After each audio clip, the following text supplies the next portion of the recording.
What's up, everybody? Welcome back to another episode of Bay Rats and Buoys. I'm your host, Captain Gage. Thanks for tuning in. Super excited to be here. This is going to be the Shark Week episode in January, so we don't have to wait until the summertime for Shark Week. I'm going to give it to you right now. But first, super excited about the New York Boat Show going down at the iconic Javits Center, January 22nd through the 26th.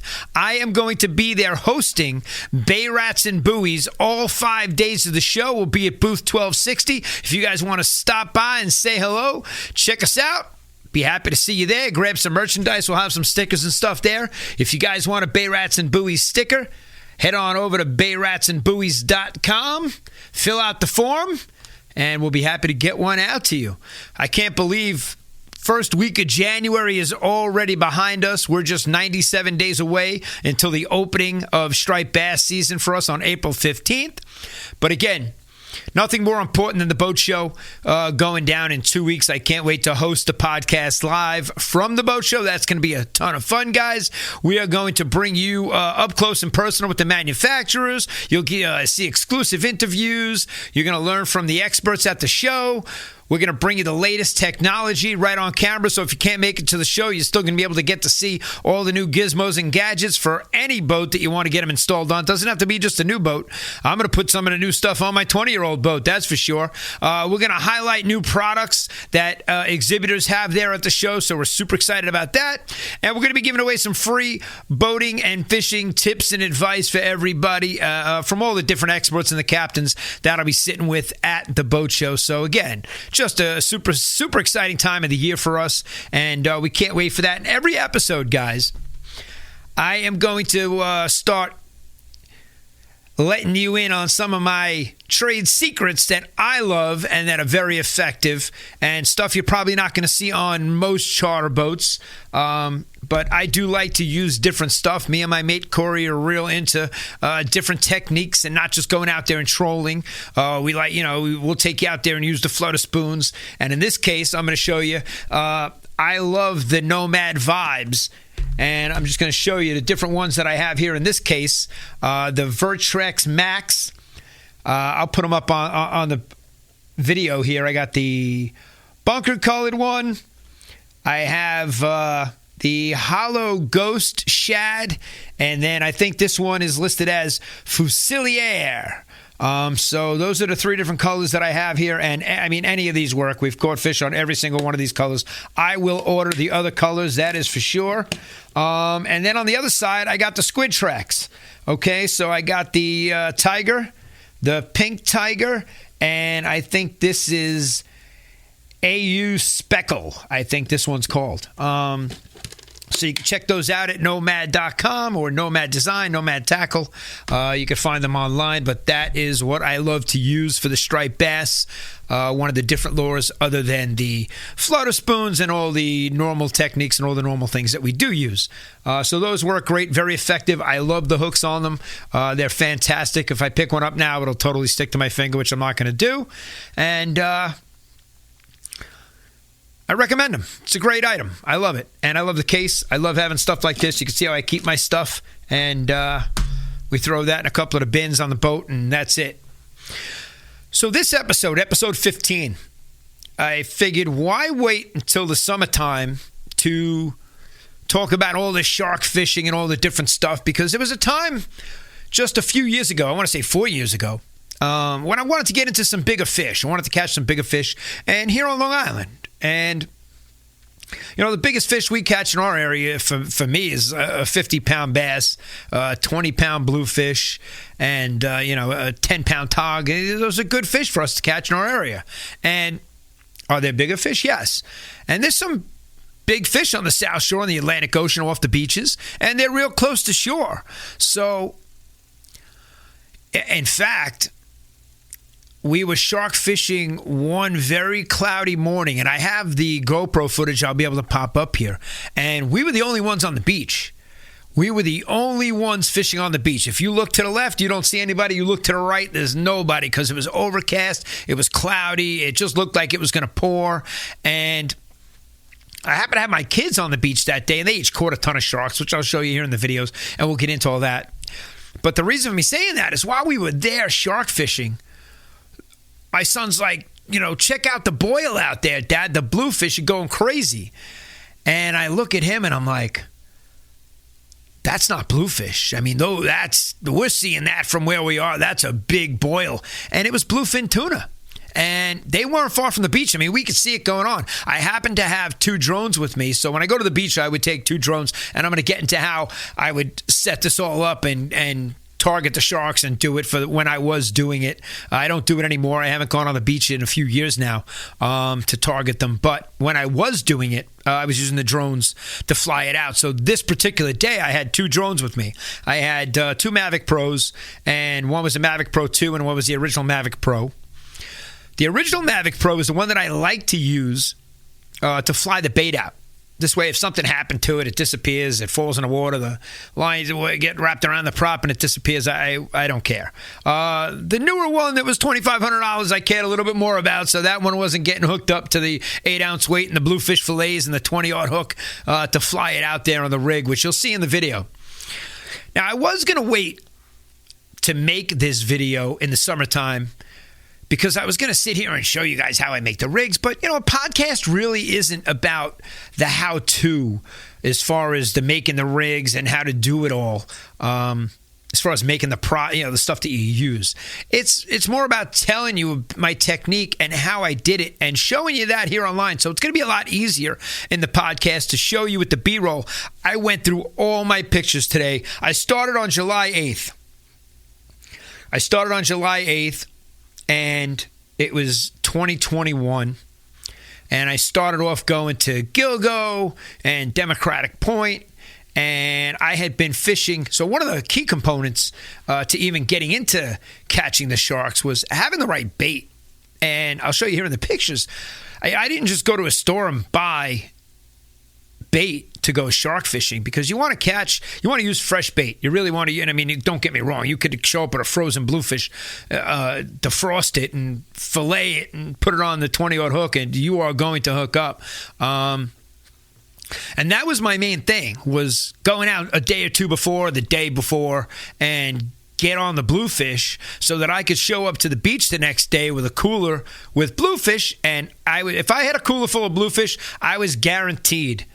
Didn't matter what the tide was. And there's some tides that were better, but I was guaranteed to hook up with sharks and stingrays. And I'm going to explain to you how I was able to eliminate a lot of the bycatch because there were some big stingrays. Stingrays the size of this table right here. I don't even know if you can see this glass table, but it's a 4-foot round table. And the stingrays, some of them are massive. And I got opened up by one, which I'll explain to you here and how that all happened. It was a cow-nose stingray that actually opened me up to no fault of my own. I didn't do anything wrong, and I wasn't in the water like Steve Irwin with it. But I just wanted to go chase something bigger than the bass and the blues. And I said, let me try this. Long Island Shark Man, everybody knew what he was doing at Tobay and catching, big sharks from the beach. And there were a couple different techniques people were using. They were using kayaks, which I had at the time. And I told you recently in one of my podcasts that I sold it. And the young man messaged me, while he saw the podcast, he saw me talk about it. And he got it in Northport. My kayak is still local, which is kind of cool. And a drone. Those were the 2 options that you had for getting the bait out to catch the sharks. And all you really had to do was get it out over the sandbar. Once you got it out over the sandbar, it was a matter of 20 minutes, 30. If you waited 30 minutes for a rod to bend in half, I feel that was a lot. I don't think it took that long. And some mornings longer than others. Some mornings we had 7 fish on in no time. I mean, my kids caught so many sharks in just a couple of trips. And, it attracts a crowd, so it was more fun when there was nobody there and less people there because, I didn't do it on the weekends, guys. There was no way I was going. I think there was one Friday night at Democratic Point. I was there like later in the afternoon, like 2 o'clock until, I want to say like 3 o'clock until the sun was going down. And I landed, like a 96-inch sand tiger shark. And at the time, I had shark tags from Noah, and I was tagging a whole bunch of different sharks, different species, and they send you the card and what's a prohibited shark and what the targeted shark species. And I got to tell you, there are a lot of sharks on the South Shore, and people know that they're there. They've been there forever. But I think it's because social media now and everybody's got a phone that you start to see it more. And you're seeing a lot more of it. You're hearing a lot more of it because of social media. Before Facebook, there were still sharks here. They were hearing the same numbers they're here now. You didn't know they were there. The surfers knew they were there because they see them out there. And these aren't the types of sharks that are, biting and hurting people. I did get to the beach one morning around 11 o'clock, and guys that were fishing to the right of me, a couple hundred yards away, when I pulled up, said to me that somebody had just caught, right where I pulled my truck up and set up shop, somebody had just caught like a 6-foot juvenile great white. So I was like super stoked that maybe I'm going to hook into a great white. Listen, you're always out there. You're trying to get the threshers and the spinners and the blue sharks. You're trying to get different species. That's why you're there. But that's the thrill of it, is you don't know what you're going to get. You don't know what's running with the rod, what's making it bend in half. And to me, that's why I wanted to switch it up and do that from the beach. So I was going every morning. It's super. Once you start hooking into them and figuring it out, I did learn a lot. And that's kind of why this podcast is, it's great for anybody that's, looking to go there and catch sharks and do some shark fishing. Maybe I could pass on some advice and some, learn from my trials and tribulations, because it definitely was a learning curve. And I remember my first shark that I caught, a sand tiger shark, on July 8th. And I remember the guy that came over to me. He was Nassau County Marine Division, police department, and he came over, introduced himself. I was wearing my Cito shirt at the time, and we were talking, and he came over. He took pictures and videoed. He couldn't believe it. He wanted to get into it. He was telling his brother-in-law or his cousin they want to get into shark fishing from the beach, and he thought it was the coolest thing. So it was a lot of fun meeting a lot of cool people on the beach. And that night that I said the sun was going down and it was getting dark at Demo, a Jeep pulled up next to me, guy in his mid-20s and his girlfriend, and he had a potato launcher. So it was just kind of cool to see, all the different stuff that people go to the beach to use. He had a crazy Jeep setup, and he pulled out this PVC setup that he had. I have the video here. I have it. I stuck around to watch him launch it, and, he had frozen bait. So I was curious as how that was going to work. I even gave him that night. I gave him one of my shark rigs. So when I break down how I tied up the rigs and what I did and what I've learned from when I started on July 8th until now, was incredible. It really was. So that was the trials and tribulations of shark fishing here on the island. And I started off using, I think, 14, 15, and 16-aught shark hooks, big circle hooks, okay? And showing up to the beach with the bucket and the hook remover, that was a big no-no. So the hook remover, the bucket was ready. I had the tape measure. I had the tags ready to go. Everything was ready. And for that first shark, big mistake, pulling it onto dry sand. So as I got better and better at this, I learned, what I'm doing wrong. And the good news is I wasn't posting any of this on social media. So I wasn't looking for the scrutiny of everybody, which was funny. The kid that had the Jeep that night came over to me and showed me pictures of some guy on the beach that caught a shark, and he showed me a picture of me on the beach that somebody else took while I had the shark there. So there were big crowds. When you catch an 8.5-foot sand tiger shark, you're going to draw a lot of people to come over and take pictures and think it's cool. And some people may ridicule and say, not cool, let it go, blah, blah, blah. Which is all we were doing was measuring it, putting a tag in it, and getting it back in the water. Which you're going to see in a lot of the videos here. before I even started taking my friends, because, man, I was getting a lot, he's shooting the pictures out to your friends in groups that I'm in of pictures of these giant sharks, and they're just like, no way, dude. That's, it's unbelievable that you're catching fish that size from the beach. You just started, you're going to the beach, you're flying the bait out, you're dropping the rig, and you're hooking up with these fish. It was pretty wild. So everybody started asking me, hey, can you take me shark fishing? And I said, yeah. So I took a couple of guys. I took Dan and that whole group, Dan, Steven, Jed. Jed came, and Jed brought his buddies. And Chef Rob came along with Jed. So it was Chef Rob, it was Jed, it was Dan. So there was times where we had a crowd of, 4 or 5 guys that all wanted to hook up with the sharks.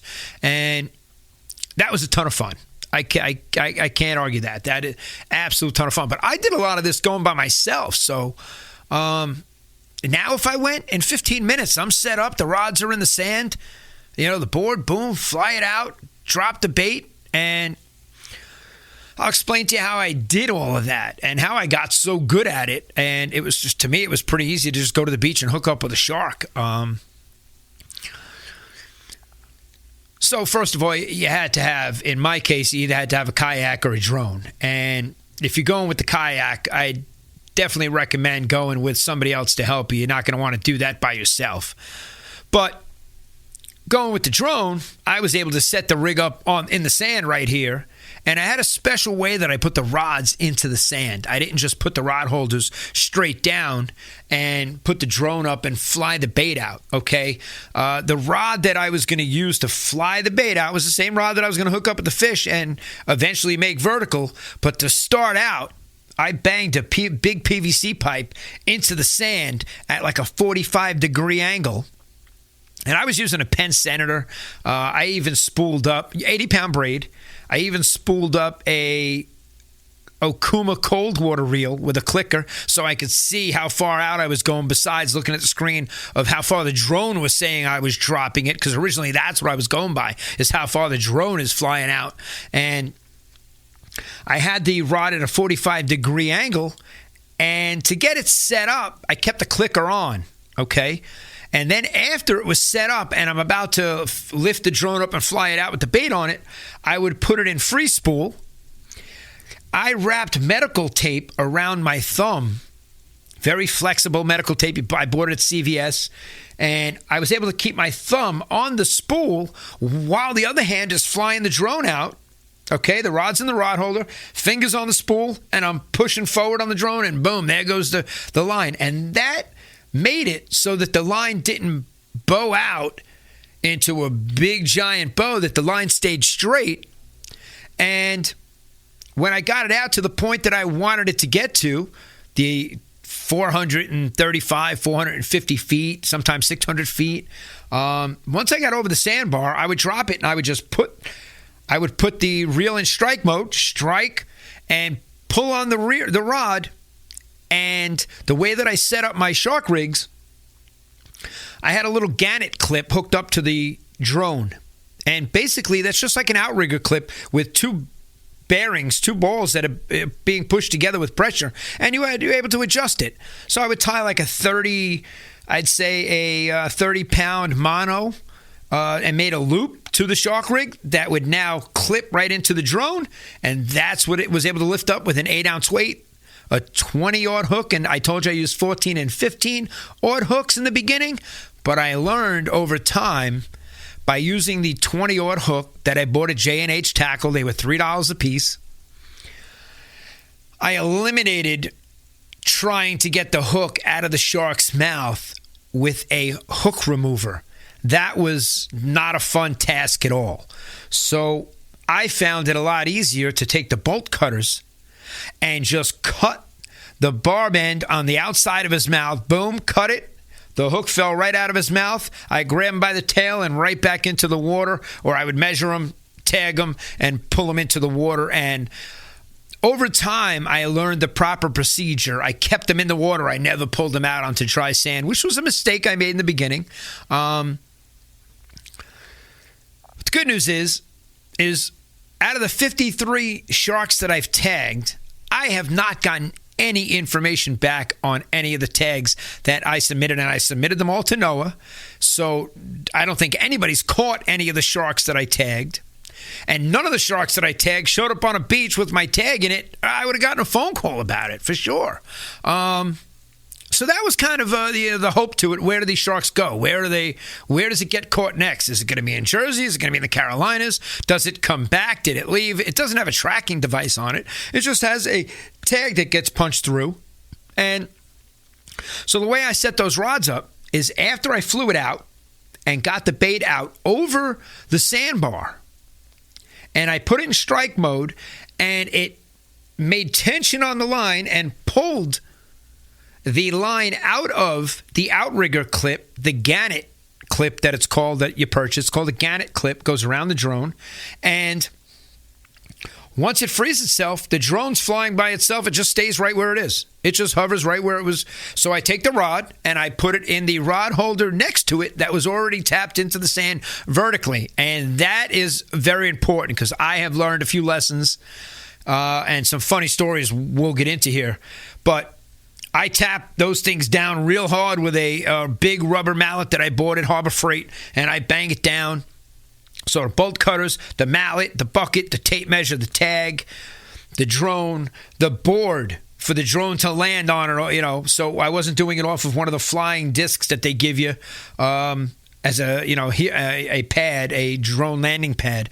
I used a piece of plywood, which worked out much better. Anyway, now the line drops into the water with the bait, and I take that rod and I put it into the vertical rod holder. And it could go off in a minute, 2 minutes. So with my other hand, I'm already flying the drone back with one hand. Here comes the drone. It's flying back. I land it. I shut it off. I put it on the back of my truck, and that's it. The one rod is out. If I need a second rod out, I can put a second rod out, but I learned my lesson with that too. Sometimes two rods is not greater, because I did hook up with two sharks at the same time, and that was total chaos. It really was. And there were times where the park rangers at Gilgo, with my wife and my kids on the beach with crowds, left and right, cars everywhere, people fishing, and they would come over and help me hold the rod with the shark on it so that I can go grab the leader, keep him in the water, and unhook the shark. Sometimes I didn't even tag him because it was such a quick procedure. I just stayed in the water, I unhooked him, and boom, I let him go. So after a while, I have to say now, looking back at it all in hindsight, releasing the shark was probably more fun than catching the shark. It really was. Now, after catching striped bass and bluefish and going to, Shinny and Smith's Point and all the different beaches here on Long Island, Montauk, and fishing from the surf, catching these big sharks on an ugly stick and a $60 rod that I'm going to put up on here, and one guy came over to me and he said, wow, that's a serious telephone pole. And I said, stick around, because that telephone pole is going to bend in half with an 8.5-foot shark on the other end of it. And he's just like, no way. And I'm like, yeah, and the big Stingrays too. So even though it looked like it was a fatter rod that you wouldn't go fishing on a boat with, it did its job on the beach because it helped me to fight these fish and get them in quicker. I only had one shark. It was a sand tiger, and a surfer came over, and him and his buddy actually helped me. They were taking pictures of me, because when you're by yourself, people see you. I put the rod sometimes in the rod holder and go back down to the edge of the beach and now pull the leader, with a beast on the other end, and pull it into the first breaking waves. And I'm on my knees, and the waves are breaking over my back. And now I got to get the hook out of this thing, and that's why the best way to get the hook out was to cut it, because these sharks have teeth. In the beginning, my friends were saying, you're catching sharks. They're, small, little 6-footers, 5-footers. Those are sand sharks. They don't have any teeth. And then I sent them pictures of their mouths open, and I was like, dude, these are not sand sharks. These are not spiny dogfish by any stretch of the imagination, These were sand tigers, browns, duskies, and unfortunately, all of them are listed on the prohibited shark list. They don't want you targeting these species. So that was the big learning, the learning curve here, looking back over the years. I only did it really for one summer that I went out there and caught 53 sharks. I think that was a specific number. And every photo I'm going to put up here, I have is of a different shark. You'll see, I'll change the outfits, but there's days where I caught 4 or 5 sharks in the same outfit, and they're different size, they're different species. Dan was really the only one, I think, that got a beautiful two-tone. I mean, it was absolutely gorgeous, and you get to see the marks. They're so majestic, and that's why I say the releasing them was more fun than catching them, because now you're walking this thing out into 3 feet of water, waist high, and you're releasing them and letting them go. And he's not looking to turn around and bite you. Yeah, they're thrashing around while you got them close to the shore because they're on the beach and they don't want to be on the beach. They want to be in the water swimming. And so I get that. But they weren't really at no time trying to bite you and take you, even though they do have their mouths open with sharp teeth. I didn't get bit by any. But I did have a mishap with a cow-nosed stingray.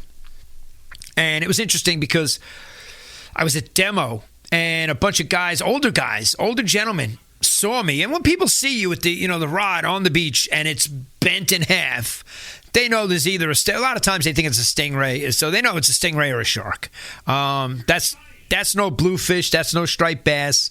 And they were yelling over to me when they saw me get the stingray into the breaking waves. When they saw it come up into the waves, they were yelling at me, "Watch out for the barb!" And I had already known about the barbs. Obviously, I had caught 15 stingrays already, and some of them were huge.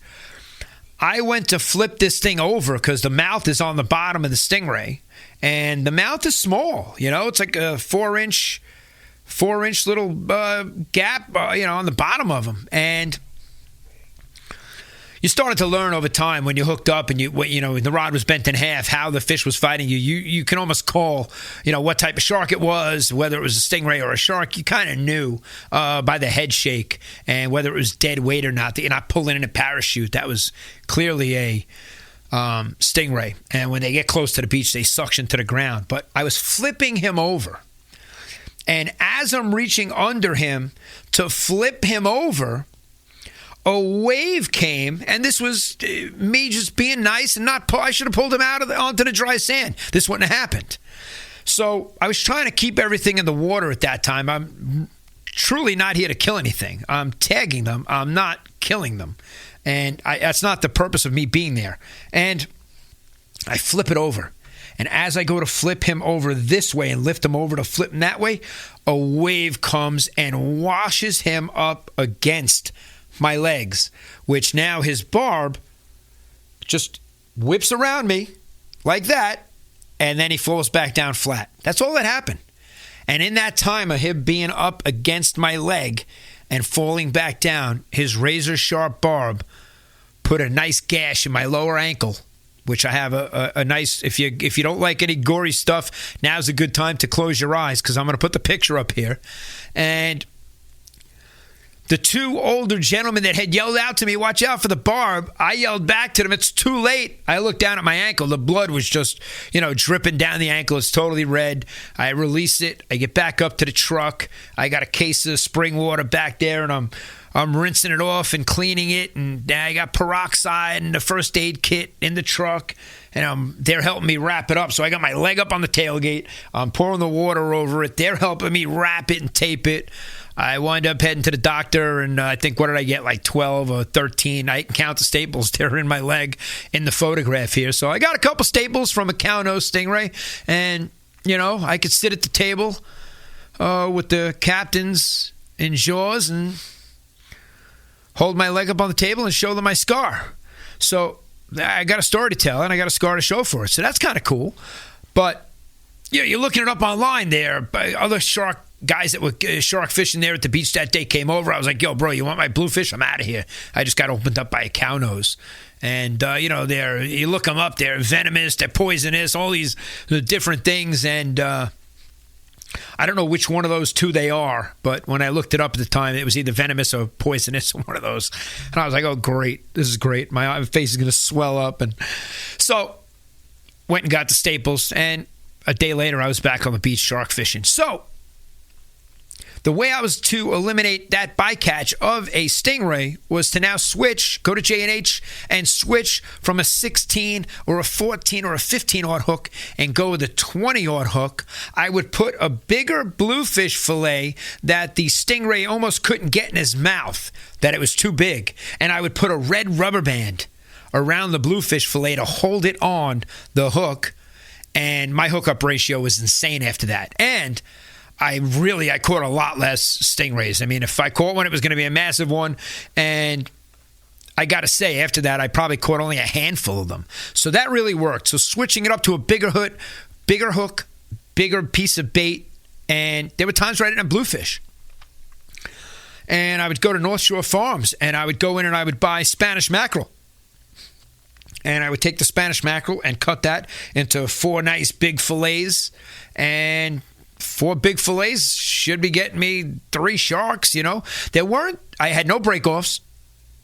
So 80-pound braid, 174-pound American fishing wire. I'll show you the gear that I used as far as swivels and everything was, higher weight, 300-pound. And I never broke off.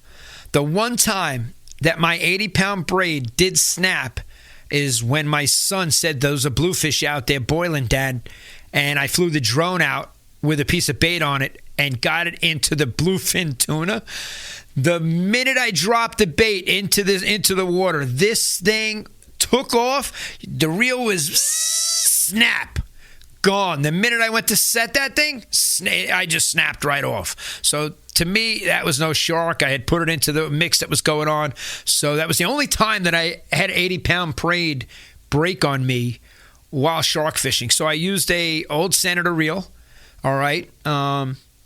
There were times where I leave the clicker on just for videos and, let you hear it running. And that was a lot of fun, but not good for the clicker and the drag washer.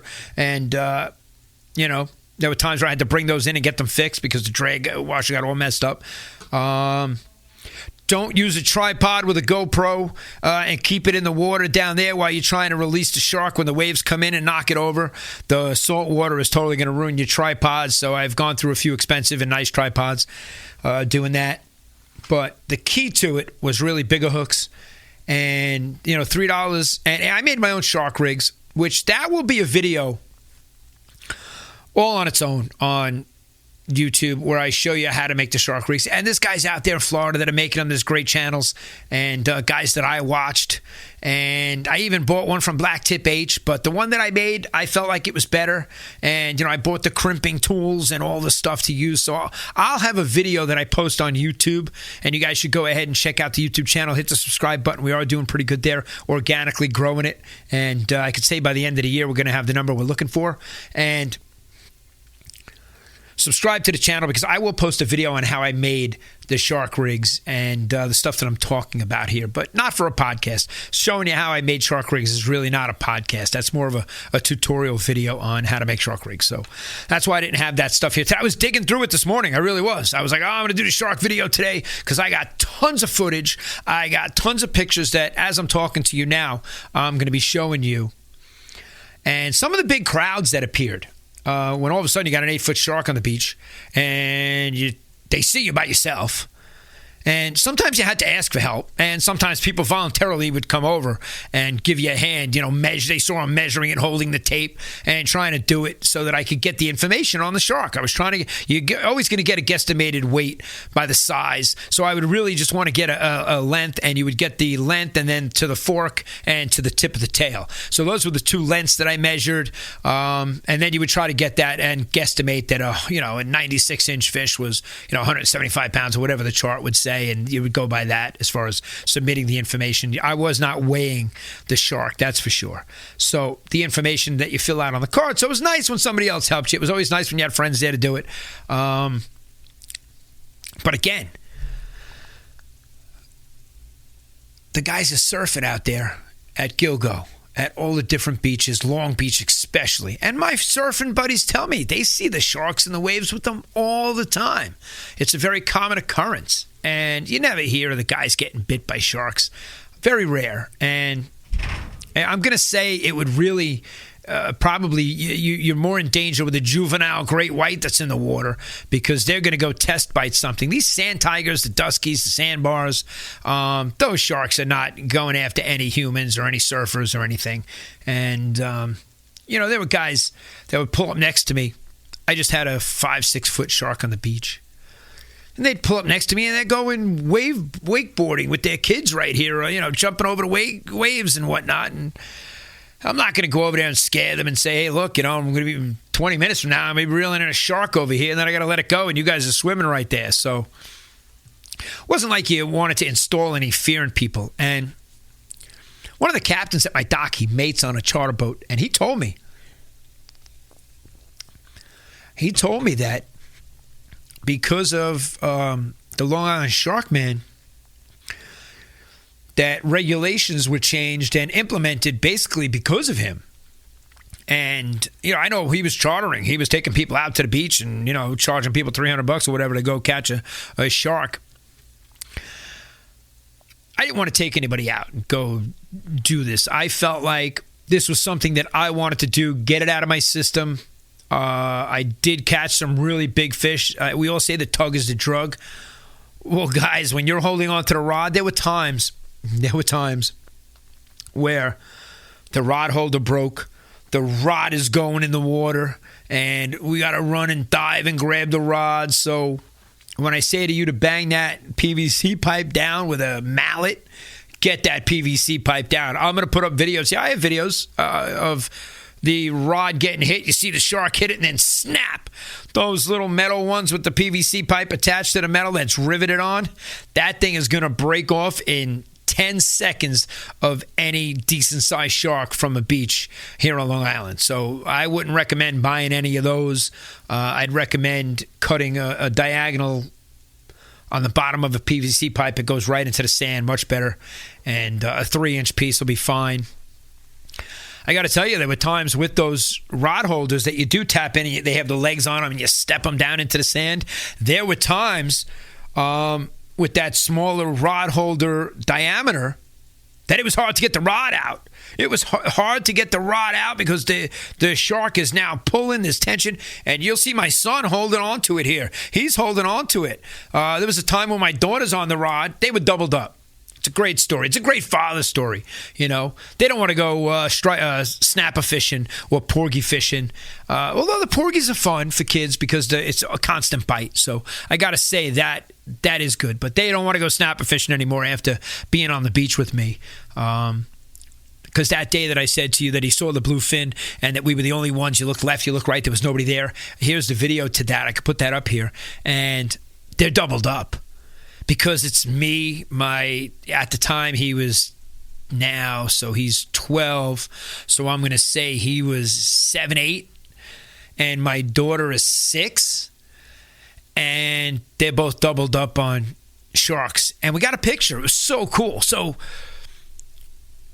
we have the 2 rods bent and they're fighting it. I'm not helping my daughter. I'm letting her do this. It's in the rod holder. She could reel it in. She's holding it. And my son's screaming when this thing's bending in half and pulling drag. We get them into the beach, and they're in the waves, and 2 4x4 trucks are passing by, not fishing, just driving by, and it happens to be 2 husbands and wives in their, 60s, and the guy gets out, and he's like, yo, did you see the bluefin tuna earlier? I'm like, oh, my God, you saw that? I'm like, I flew the drone out, and I'll put that up here. I have some of the above footage. It was a little tougher to see because it was an overcast day. So, but you'll see them. They were making a wake as they were going after the bait. which was so cool. And I'm like, yeah, I saw the bluefin tuna. He's like, how cool was that? I'm like, it was so close to the beach. I want you to know I flew the bait out and they broke me off. I definitely want to say the bluefin tuna broke me off that day. And he took my camera and took my phone and took a picture of me holding the heads of the sharks and my kids are grabbing the tails. And, this is an epic memory. My kids are never going to forget this. And, they go fly fishing. They go, obviously, shark fishing. My son loves catching the striped bass with flutter spoons and jigging them up. So this was an epic adventure by all means. And, guys, this was such a good learning experience for them. And again, safety first. So that's why I'm at the head and they're at the tail. And speaking of the tail, I'm there with Dan and Steven, and we were still new at this. And I'm pulling I want to say a sandbar shark, a little 4 foot, 5 foot guy, probably a 5 foot guy out of the water. And I got him on the beach. And his head is facing you guys now, and the tail's between my legs. And you hear this thing slap me on the inner thigh, which is like the worst place to get slapped by anything. And you hear me scream like a little girl, like, ah, it hurt, but it was hysterical. And so I got whapped in the thigh with a tail. That was the only time that happened. My heel got opened up because a shark's mouth did swing and hit me in the heel. He definitely didn't bite me, but I think I actually hit him in the teeth, and it was a sand tiger. So, their teeth are jagged and going every direction, as opposed to the other sharks where the teeth are, inward and whatnot. Those sand tigers, the teeth are incredible. So, there were times where, I tell you, safety first. There were times where I had small little mishaps, and thank God it was only the Kauno Stingray that, the wave washed him into me. I didn't get a barb stuck into my calf or my leg, and, I was pretty careful about all that stuff, and especially taking photographs with them. So a lot of times it was a screenshot from the GoPro, and I'm always running the GoPro, so they're always running, and I can't wait to use the new camera next week on the podcast. So, guys, we're stepping it up. We're getting new equipment for the boat show, and I can't wait to use the new camera next week and start that going. That's going to be exciting. So the quality of the show is definitely going to change. The audio, I'm in the studio, so I got my studio microphone on, so I get pretty good audio, and the camera now will definitely increase. I moved over a little bit in the frame today so I could put some more B-roll up here because I have so much shark footage that I'm going to share it all with you as this whole video is playing out. I'll try to match the B-roll up to what I'm saying, but I'm just going to keep shark videos going because I definitely have 45 minutes of shark videos, and this episode is coming up on 45 minutes shortly. So we're going to close it out, but I did want to share a lot of these shark stories with you. They're a ton of fun. I still have friends that want to get out on the beach. Even Corey, my mate, he's like, I got to get out there and catch a shark. So there's a possibility you might catch me at one of the beaches this summer. A couple days. I did say in a Facebook post recently that I am going to play a little more ice hockey this year. I'm definitely going to golf a little bit more, and maybe we'll take a little bit more time off on some windy days when we're not boating on the North Shore, because I'm super busy with my charters, guys. And between being a commercial tow captain full-time and chartering, every morning, your time is like, holy cow. So we're fishing a lot. So maybe on windy days or days where it's overcast and it's not going to be a great day for us on the North Shore, maybe we'll shoot to the beach on the South Shore and put a couple of my buddies on some of these sharks again, just so that they could experience it. And I got to tell you, releasing it, there's just something so majestic about holding this big shark in your hands and feeling. There was one shark, I went to put my hand around the end of his tail, the skinniest part of his tail, and I could not get my hands around. It was like trying to put it around my thigh right now. Literally, the highest part of my thigh, trying to put two hands around it, and that was the skinniest part of his tail. So some of these fish had a girth on them that I mean, I even measured, we had tape measures and, the wicked tuna, the CUDA measures, the big blue tape you'll see in some of the pictures, because that was easier to see in the video, so I didn't want people to I wasn't guessing. I wanted people to see that I'm opening this thing up. You see from the head to the dorsal fin is 38 inches already. It's a decent sized shark. And the girth of some of these was huge. Might be nice to make me a nice wall mount of one of the big sharks that I caught. I got some amazing photographs, so it's a matter of the paint and the coloring it and having them do it right. That's really all I would want done. But it's definitely something. And the stingray too. I mean, we caught some monsters, some big stingrays. Those things are beautiful, absolutely gorgeous. And you grab them by the gills on the top, and hopefully they don't suction to the sand. So you grab them by the gills and you lift them up, and that's how I would put them back in the water. So I never had any instance where I was in danger because of the barb. I really stayed away from that side of the stingray, and it was incredible. So that all started July 8th, 2021, and lasted that whole summer. And I hope you guys enjoyed some of the shark stories here. Hope you enjoyed some of the footage, because that was probably the best part of it, is knowing that I was recording a lot of stuff. But guys, again, in every episode, I am going to start showing you some of the stuff that I love to use on my boat come the springtime. And in the springtime, I'm probably not going to be using these as quickly. I'm going to match the hatch. So in this case, yeah, a 6-inch bunker would work. These will definitely work in the springtime, no doubt. But I do like to match the hatch, and in the springtime, I find that, you got to let that water warm up and let their digestive systems get going. 55 degrees is like the magic temperature for us as far as the striped bass. Once the water's 55, the bite starts really turning on. In the springtime, plan on doing some spear fishing around the local shores in my area in the springtime. I'm going to see if we can, April 1st, see if we can find any of the winter flounder.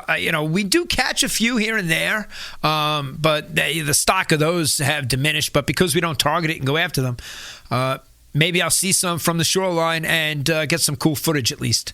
That'll be fun. So I'm looking forward to that. 97 days away until opening day for striped bass.